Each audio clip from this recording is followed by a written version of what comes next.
This fan base is amazing. The city of Cincinnati is amazing, and I wouldn't want to be anywhere else. Desmond fakes a handoff, runs to the right. He's got all sorts of room to the 30, 25, 20, 15, 10, 5, touchdown! Bearcats! 20, 25, toward the middle of the field at the 35, and he is gone! Trey Tucker will take it 98 yards to the house. A nip at night knockout as the Bearcats send a message to the college football world. Did you see that? Howdy folks, welcome back to Viva La Cats. I am your host, Justin Hiles, accompanied by my great friend Steve Maurer, and we are here to bring you the Bearcats every single week in our standard weekly previews, which you're watching here, as well as our post-game spaces, which you can find us live on Twitter. I would also like to mention that we are proud members of the 1012 Network, and with that, we have had a few guests on these past few weeks. This week we do not, but we've got plenty of action to cover for you now that we've got the Bearcats out on both the hardwood and as well as the gridiron. So with the football season tailing out, we're going to start with that. Bearcats pick up their first Big 12 win, and I don't know, it's sweet pleasure for some, and for some it's just kind of like, all right, it happened. So which part is it for you, Steve? For me, it is just vindication, Justin. That's my word of the day. Vindication for all those times where we said that, where Coach Satterfield said that we did everything right, we just weren't able to finish it off. And that during that game, we were able to finish it off. 3 interceptions of the quarterback. Donovan Smith said he was looking spooked enough that defensive coordinator Brian Brown is on the Broyles Award watch list this year. So I like that. I definitely like that. Justin, we won the turnover battle. First time all year, Cincinnati won the turnover battle. Yeah. And outgained their opponent by a cool 127 yards. So I'd say and then Corey Kiner, another 100-yard game, closing in on 1,000 yards.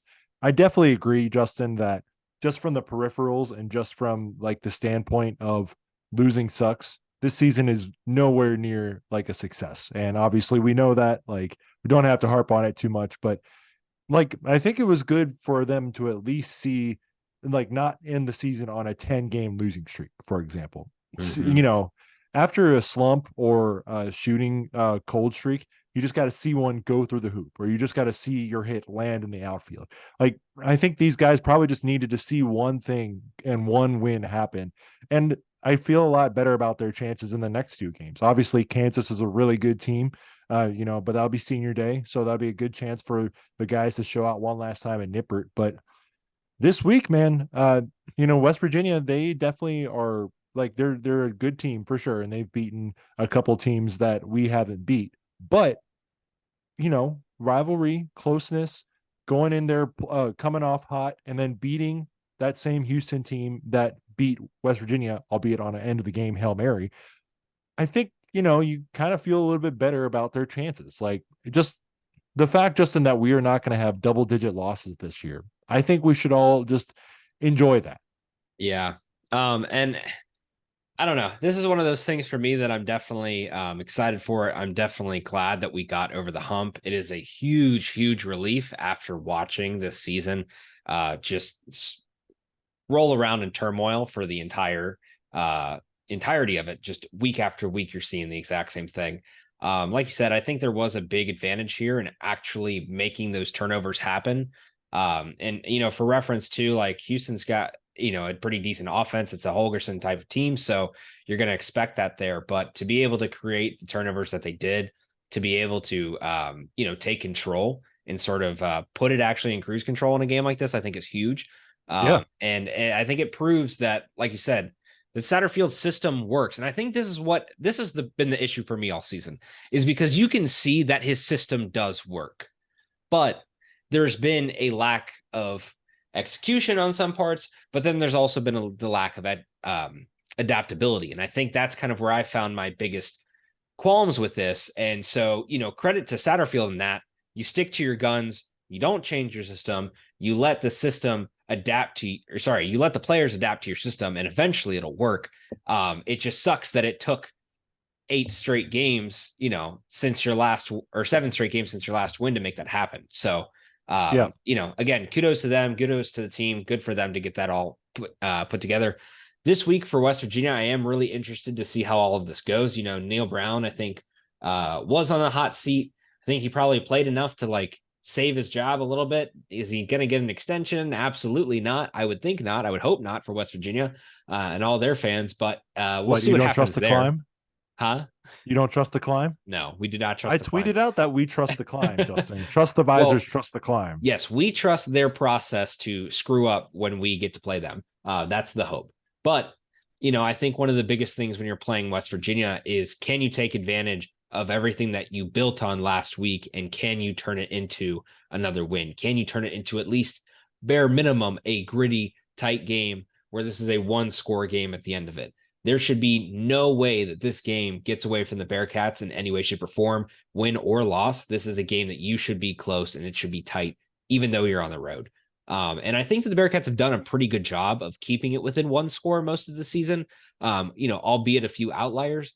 But I think that this is one of those games that I, would earmark here before the end of the season. If you're going to get one over on West Virginia or get one over on Kansas, hopefully you can get both. But I'll take West Virginia. You got a road win in a gritty environment where a lot of people are there. And, it's a classic Big East rival. They definitely don't perceive us as rivals anymore. I think that, that's kind of feathered away a little bit, but I am really interested to see how they would react should they lose to us. And, kind of make that budding thing of all right, well, they can't beat any other incumbent team, but they can beat you. And you also lost to Houston too. I think West Virginia fans would be pretty pissed, and I'd be really excited to see how they feel going forward. Also, no free ads, but we do have Cincy Light in person. So thank you for the win, Scott Satterfield. Crack it open, baby. We used to be part of a certain social club that we are no longer a part of, but I'm glad for my friend Brandon that the beer streak is officially done. He already ended it already. He already started drinking. That poor soul. The beer strike, but the beer strike can officially be done. So shout out to him. But Justin, though, I do agree. Unfortunately, Bearcats are 3-16-1 in their series against West Virginia. I have been bookmarking a couple tweets, though, Justin, especially from our friend Brandon at Raspy Voice Kids at I Also Hate Pitt. He said he was not concerned at all with losing to Cincinnati. So with losing to Cincinnati or playing Cincinnati? Because those are two different things. Well, I'll pull up the tweet just for transparency. So, but if they are not really that worried, maybe this is a chance for the Bearcats to really come in and because they got Baylor for their final game the week after that. But well, yeah, and here, while we're at it, let's just take a second here to kind of preview and, resolve. Here's the quote. So Brandon's is quote tweeting a tweet from Clark Johnson saying, "Anyone else nervous about playing Cincinnati?" And Brandon says, "Not one bit." All right, Brandon. Okay. That's definitely straightforward. Okay. When you look at their season, they started off at Penn State. The game got away from them, and the next few games on their docket, they've got Duquesne, they had Pitt, Texas Tech, TCU. They strung together 4 straight wins there, and that was a really good point for their season because it was saying that the Neil Brown effect was working, that everything was starting to finally come together, and then they just lose to Houston, which it's a Hail Mary situation. You take that game away, their season honestly looks really, really impressive, but you lost to Houston, and that's a game that out of all the other wins that they had, they definitely should not have been tossing up. And so again, it feels good to have that win over a team that they lost to, as well as then, they play Oklahoma State. That's a 48-34 affair. Another loss there. So that's 2 straight, but then they go 2 straight with UCF, BYU, beating both fairly handedly. And then losing to Oklahoma in an absolute blowout this past week. So, I think that this is one of those areas where the Bearcats have to figure out where they are still in the Big 12. And I think that this season, again, is not really a fair. It's not a fair representation at all by any means of where the Bearcats will be, but it's not really a fair representation based on how close some of these games have been, given all of the issues that they've encountered with just trying to get this roster to meld with a bunch of guys who have never played together before and a lot of guys who are converting to Satterfield's system. So I think when all of those, extra little bits and pieces are all kind of floating out and you're trying to just rein everything in and just try to get everything back together, it's really hard to read this Bearcat season, especially, when most things have not been going well. But I think for some of the positives there, you do find that we've, like I said, been able to keep pace in a lot of these games. You've been able to keep it pretty close. It's just been that 1 or 2 or 3 plays away from getting the win. And, that 1 or 2 plays away from getting the win would really make the Bearcats season, instead of looking at 3-7 right now, you could be looking quite easily at like a 6-4, possibly 7-3 instead. So for as close as some of those games have been, I think that it's a really important point for this week for them to find a way to end up with a win in a gritty environment, because I think it says a lot about Satterfield's system. I think it says a lot about the Bearcats' resilience at the end of the season. You don't have anything to play for. You have this game. You have Kansas. Go out, beat some guys up, make sure that you take the end of their season and ruin it for them. They're all going to the bowl games. They're all going to have postseason hopes. You have nothing else other than to try to derail their season. That's what you play for at this point in the season. And God damn it, just do it. Just go out there and beat them and knock them down a peg. Take them from whatever bowl hopes they have and send them to, I don't know, the Gasparilla Bowl, the Pop-Tart Bowl, the Cheez-It Bowl, whatever. Like, send them to like just the absolute bowels of the bowl games. If you can do that, that's what you play for at this point. Justin, I want to offer one more thing you could still be playing for.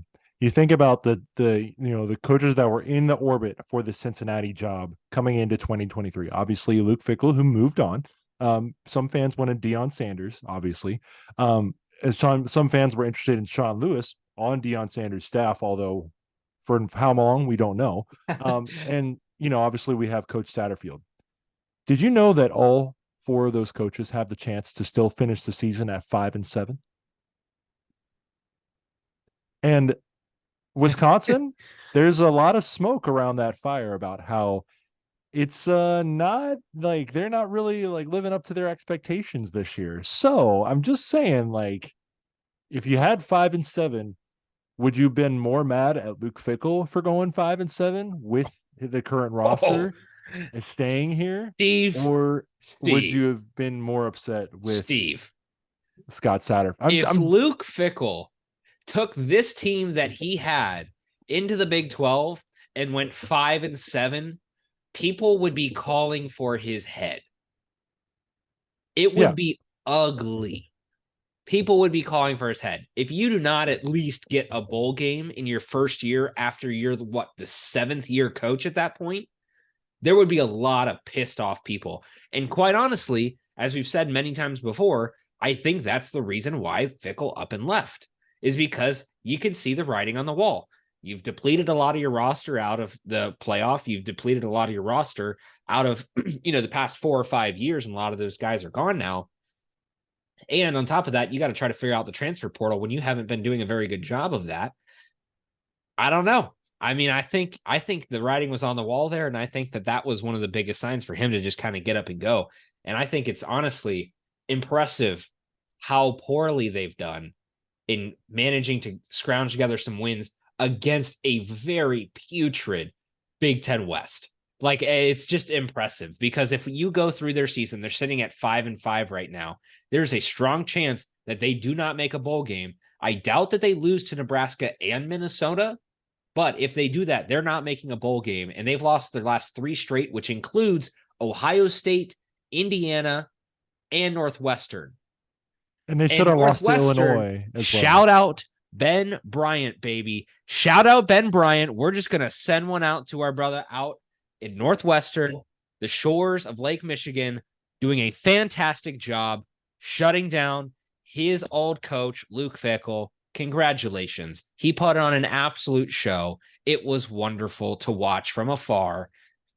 Nothing you can ask for more as a player just get there and get one over on a coach, especially after the past season that they had. I don't think there's probably any ill will there, considering that he played all year when a lot of people were calling for Bryant's head, but it's got to still feel good to get one over and come out on top in a situation where now you look at Northwestern, who has done a very decent job against expectations after losing their coach, after losing some players in that whole hazing debacle. They've come out on the right side. And so, big ups to Ben Bryant and the Northwestern Wildcats. I think they've done a great job this season. But that's enough about people that aren't the Bearcats. Yes, I agree. But yes, shout out to Ben Bryant. I wonder what that post game handshake was like. I wonder if I didn't see any clips about that, but it's probably the what is that scene? I can't remember the actor's name, but he's like on the plane. He's like, I swear to God, I'm gonna beat your ass right now. Oh, Shane Gillis, yeah. yeah. I was showing some people that scene this weekend, Justin. Such a great clip. If you haven't seen it, like that's our cut up for this week, Justin. Yes. We're gonna cut it up with that right there. So I love it. But good for Ben Bryant, and not so good for a certain man named Luke. So again, like you said, let's move on. Justin, I don't know if you had any more football topics. I am interested in talking some shooty hoop though. Oh, I'm down for talking some shooty hoop. Let's do it. Oh, baby. We have tempered our expectations. That's a lie. We're going to the moon, baby. We're going to the fucking moon. This team right now is 3-0. They get Northern Kentucky. They get Georgia Tech, Howard, and oh God, I don't even remember who else was after that. I'll pull up your tweet. And the next team after that. And then we get Xavier. So it's going to be a really interesting stretch over the next 4 to 5 games when, you've got to play some teams that obviously are not really going to give you too much of a run for your money. But the Bearcats have definitely made it interesting so far this season because I think the most impressive part is that this team has depth in a way that it did not have last year. Yeah. This team was so top heavy on your starting 5, and really that's half of your starting 5 last year, that I think when you deplete some of those guys and now these other guys have to step up, I'm really impressed by what I've seen so far. Their ability to, game manage, their ability to, for the most part, stay out of foul trouble, their ability to be able to score.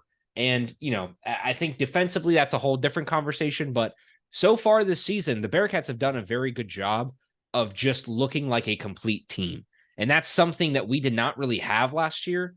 We looked like we had a couple stars. And if those stars were on, we were cruising. And if those stars were off, we were losing. Those were your options. And there was nothing else in between. And, you live and die by the 3. You live and die by your star players. This year, there's a lot of youth playing. There's a lot of guys who can shoot the ball. There's a lot of guys who can do a lot of things. And you have this sort of positionless setup, and you have some very, very talented younger guys. And I'm really excited about this. And beyond all of that, my one sticking point that I'm most excited about this season is John Newman III, baby. That brother can ball. And this is exactly what we were missing all last season. Because I come back to this because, he just, there was, with the injuries that this guy has gone through over the few years that, he's been not only with us, but back when he was at Clemson as well. Like, he's just been looking for that moment to kind of like start getting going. And he's got so much talent. You could see it every time he's on the court. He's balling, he's chasing after loose balls, he's creating plays.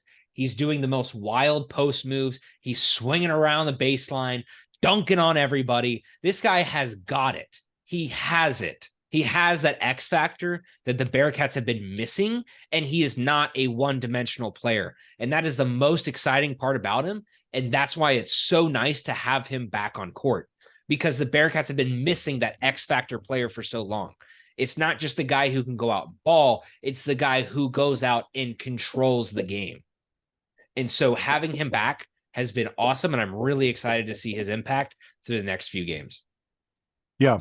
Yeah. He was jumping out the gym Yeah. on Sunday, dude. Like he looks like he's got the bunnies back. And I think it's just that leadership role on the court as well, right? Like Yes. they obviously they got some veterans there with Odie, Vic, CJ, but just John Newman, like Wes, like if you watch the movement, John Newman is like the most talked about player by Wes and his teammates, just because I really think there's a value that he brings to the court that might not always show up on the stat sheet, but he's just got that like that leadership, like that like desire to want to be the able to close these games out. And Justin, I saw somebody point this out that, well, I think it was you actually. You pointed out that DDJ last year, the Bearcats weren't able to close games out, and with Day and John Newman this year, they were already slowing down possessions near the end of games. I think Wes probably saw that.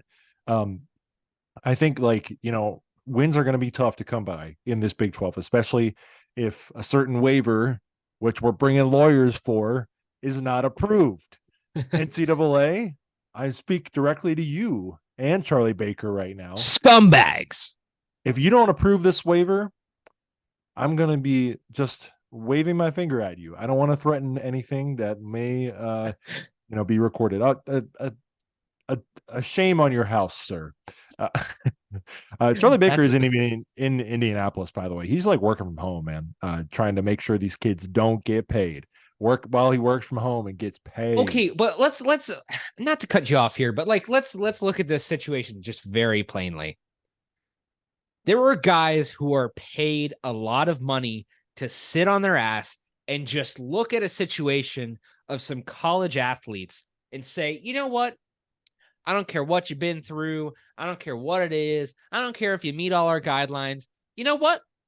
Fuck off. That's what they do. That's the only thing that they do. That is their job. And it is amazing to me that if you have the very clearly laid out rules, if you have everything set in stone, if everybody meets the guidelines, there is a reason that they're here. There is a reason that Wes Miller has brought these players here. They have gone through and vetted every single thing to make sure that's there. And if you think that Wes Miller and his staff and the athletic department are not smart enough to go through there and look at every finite detail and make sure that these guys are ready to go when they get to Cincinnati and that these waivers will not be a problem, you're out of your mind, because they have clearly done it. They did it all.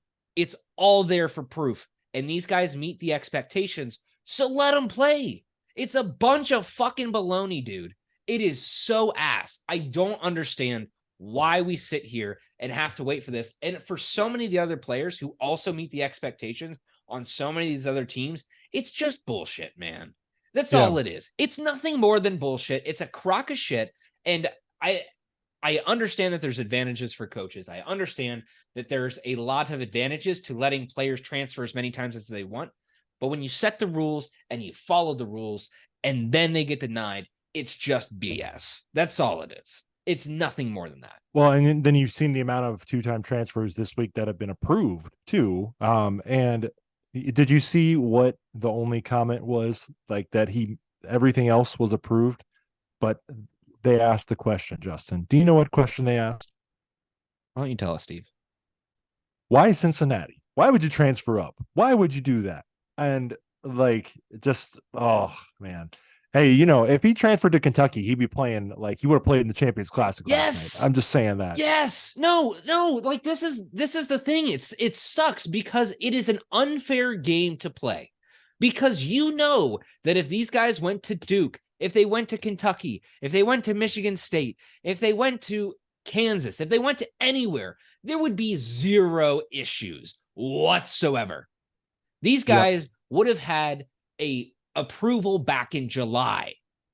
And yet we sit here weeks into the season, we're going on game 4, and we still don't even know. And that's the best part, is you look at all this, there's a bunch of noise for Aziz. I haven't heard a damn thing about Jamil. What the hell is going on there? I am wondering about Jamil. What are we doing there? I want to know, because it's ridiculous to me that these guys are sitting and not playing. There is no reason. And honestly, from a coach perspective, from all this, from a monetary perspective, you're probably paying these guys to sit on the bench and not do anything.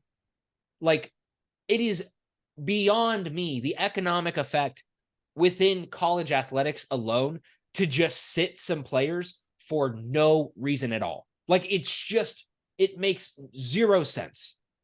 It's just some crockety old 50, 60-year-old guy who's pissed off because he never got his moment to star in a game and he rode the bench his whole life. So he sees somebody else transfer. He's like, you know what? I don't want to let him do that. Screw him. That's all that this is. There's no logical explanation for any of this. I am so pissed off and I'm so done with this shit, man. It's so stupid. You know what else the NCAA is stupid on? Live news as we are recording, Justin.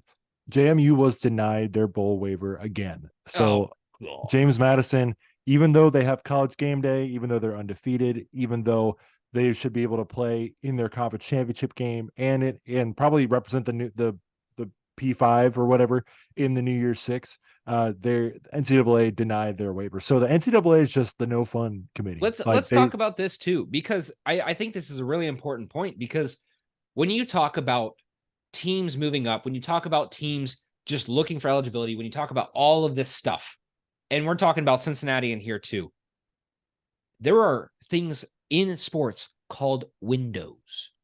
There are windows of opportunity, and sometimes those are very wide if you're a big program, and sometimes those are so minute and finite if you're a small program. Cincinnati sits somewhere right in the middle there for both football and for basketball. But for a team like James Madison, your window is so small. You have to make sure that you get in when you can, and you make enough noise, you build off of that. Think of where Cincinnati would be if they never had that window of opportunity with Brian Kelly. Would they have gone and made the runs that they did? Would they have ended up going to the college football playoff years and years later? You might never know, but you can damn well guarantee that the reason that they got there all started back there. Yeah. And so that's one of those things where I come back to this for James Madison is like, and so many of these other just bullshit decisions by the NCAA is you are destroying opportunities for college athletics, for programs, for teams, for players, for rosters, for staff. It's just bullshit, man. I'm so over it. I'm on one a day, but I am just heated on all this because it's so dumb. And I don't understand why the NCAA exists when it does shit like this. I understand there's some good things that they protect. They uphold some good rules. They're there for guidelines. There's a difference between guidelines and just pulling some shit out of your ass, which they do every week. Well, that is the NCAA for you. And they are going to continue doing it. So I hope you all are ready for that. It's just so stupid, man. I like, if Cunningham was not the compliance guy he is, I would just say like, just let them play. Like, who's going to stop them? Like, who is going to physically accost Aziz Bendigo and Jameel Reynolds from not playing this year? Let's look at this too. You're stringing me on here, dude. Let's look at this too. If Aziz and Jameel went out on the court, suited up, and played a game, what would be the consequences of that? Who would go out there and say, Cincinnati is banned from the next game. Cincinnati has an automatic disqualification. The NCAA will not recognize this or that because they didn't follow some bullshit rules. Who would put any logical consequences for these guys not playing? Like, what is the consequence for these guys being on court when the NCAA says that they cannot be?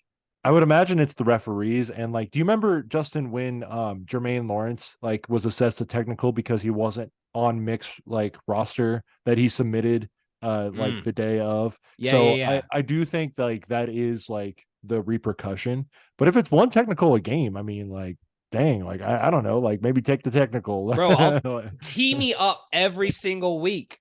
That's all I need. Tee me up. The Bearcats will not need a technical. It will not be applicable to the game because we will be winning by 20. But we need these guys on court.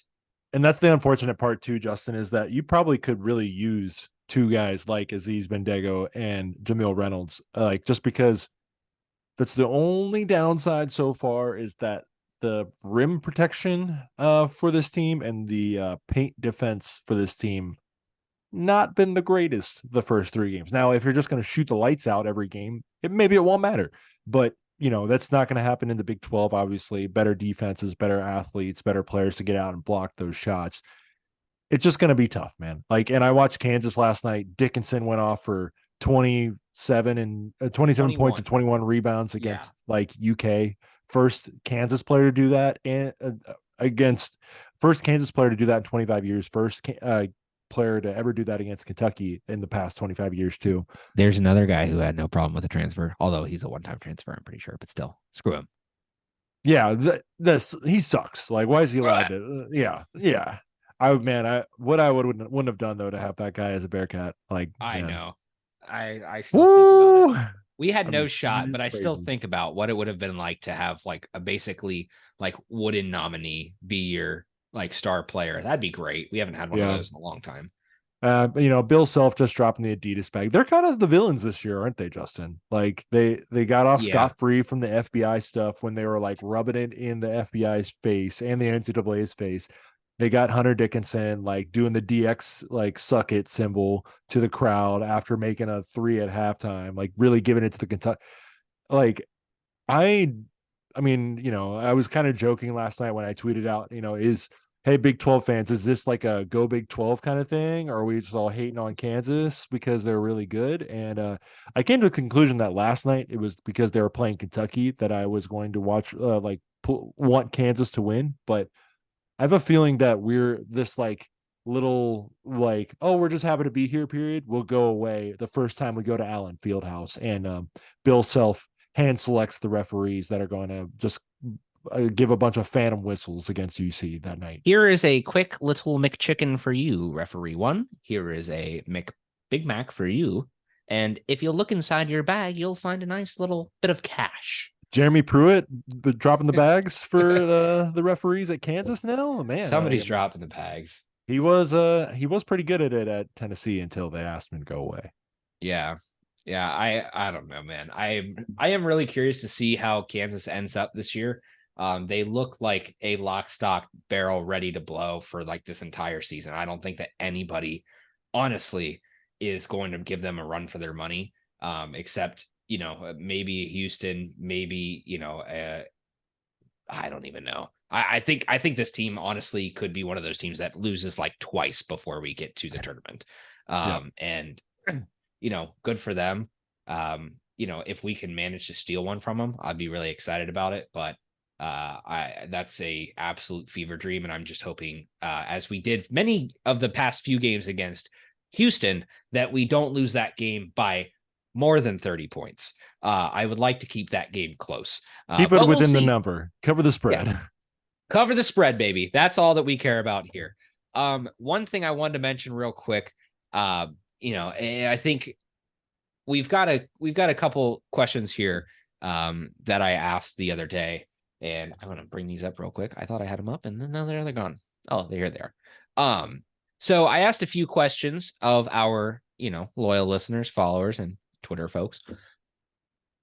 These few questions. Bearcats basketball has started 3-0. In their next 4 before the shootout, they have NKU, Georgia Tech, at Howard, and then Florida Gulf Coast at home. That was the team I was looking for earlier. Dunk City. What will their record be in that stretch? So the options were 7-0, 6-1, 5-2, or 4-3/3-4. So basically nightmare scenario or to the moon. And it seems like there's a lot of confidence here. There's 60% of people and a grand total of 92% of people saying 7-0 or 6-1, which I think is very reasonable. And if you don't do better than that, if you don't do at least 6-1 through your first 7 games, if not 7-0, you might have some problems this season, because some of these teams coming up are not supposed to be very good, especially according to Ken Palm. So good there. We're going to keep it with basketball here for a minute. We've had a few games to digest the Bearcats roster and lineups this season. By the time the Big 12 conference play starts, who will lead the Bearcats in scoring? So there was an open-ended option for other, but the 3 that I threw up for the time being, Victor Locken, John Newman, and Day-Day. And it seems like the consensus is Day-Day or Vic, but it is still very split amongst the options there. So I don't know. I am really curious. And dude, between Day-Day and Jizzle, we have depth at the point guard position that we have not had in in a while. I mean, Yeah. I think, when you Completely look agree. at like DDJ, like he's, I don't know, on paper, he's a point guard and he's a shooting guard. You have him and you have Micah there. I think there's definitely some strength that we had last year, but I think there's there's a different type of energy with these two collectively versus the pairing of the 1 and 2 for the point guards over the past few seasons. And I am really excited to see how these two gel throughout the rest of the season, because it seems like they're splitting minutes for the most part.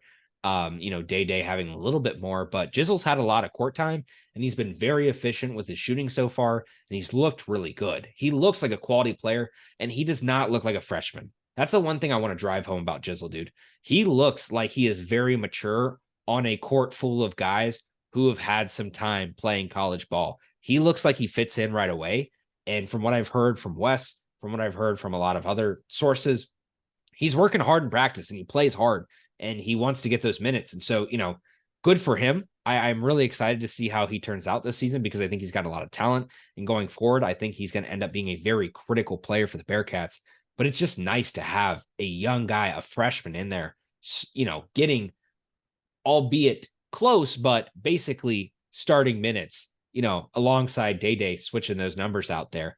And I think there's a legit chance that by the end of the season that, if he goes on a little bit of a tear, I think him and Day are swappable for the 1 and, for the point guard position. I think it's a good chance we could see either one of them starting. But potentially have a freshman starting at point guard, which would be huge. Real quick, speaking of freshmen, don't worry about Rayvon Griffith. He'll be fine. It'll be okay. Don't worry about him. We'll be all good. Save yourself some worries on that. Yes. Remember, Justin, if you redshirt, you have 5 total years. Yes. Justin, should we speak about some more basketball and finish up with our Bearcat sports wrap up? Yes, sir. My good sir. So we are recording on Wednesday today. Women's basketball earlier today on Education Day defeated Linwood 81-62. Shout out to Katrina Merriweather for her first win at UC. They are playing up at Toledo on Sunday. Let's go get a dub. Volleyball, they lost at Texas Saturday, and they are hosting Oklahoma Friday and Saturday. Senior Day on Saturday. Get out there and support. Tennis, Morgan Pers and Elizabeth Pendergast reached the doubles semis at the Big 12 Fall Championships this weekend. So congratulations to the team. Great fall season. Looking for a great spring one as well. Swimming, the teams are swimming up to Ohio State for that invitational meet this weekend. So beat up on the Bucks, would you? And cross country, shout out to our guy, Tyler Worth. He is racing in the NCAA championships for the 10K race this Saturday on ESPNU. So go ahead and tune that in if you're interested. Go Bearcats. Go win some titles this weekend. Go get it, Tyler. That was your Bearcats sports wrap up. And who might be sponsoring that Bearcat sports wrap up?